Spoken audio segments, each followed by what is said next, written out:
Okay. So there is one additional thing. We will discuss this and then we'll take a break, friends, because this is not as complicated as what we feel.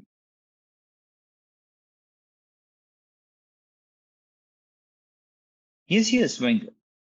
Whenever you have huge number of hyperparameters, it is always advisable to split your data as training, validation, and test.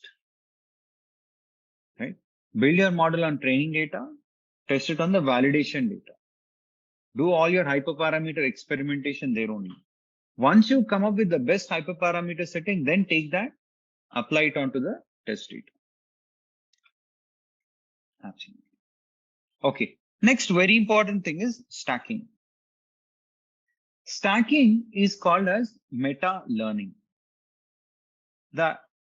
And what is stacking? Is it homogeneous or heterogeneous, friends? Stacking and voting, both of these are heterogeneous, meaning you can use different algorithms. And it has its own beauty, its own advantages, which I personally like. I'll talk about this. Say you have your original dataset. In original dataset, what will you have? Output variable and input variables.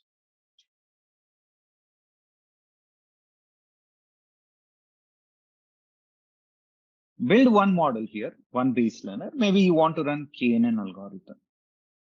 Run another base learner. Maybe you want to run decision tree. Maybe run another algorithm, maybe support vector machine or neural networks, whatever.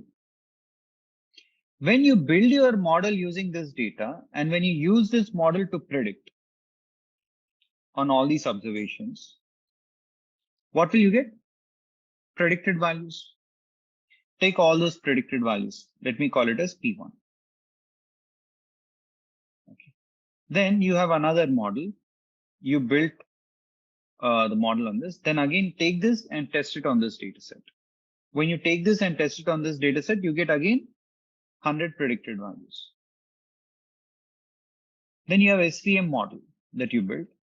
Again, test it on this data, and then you get predicted values for 100. Take those predicted values. So now you are having 3 columns. And add this output variable column from this data set. Now this data set is called as metadata, data of data. You're building the model, getting the predictions. You're building a model, getting the predictions P2. You're building a model and getting the predictions P3. Then you're taking this output variable here, and then you're combining this data set. And now you're going to run your final model on this. Maybe you want to run neural network algorithms. And then after you run this model, when you use this model and predict, you get the predicted values. Supposedly those predicted values will have good accuracy. Stacking one on top of another.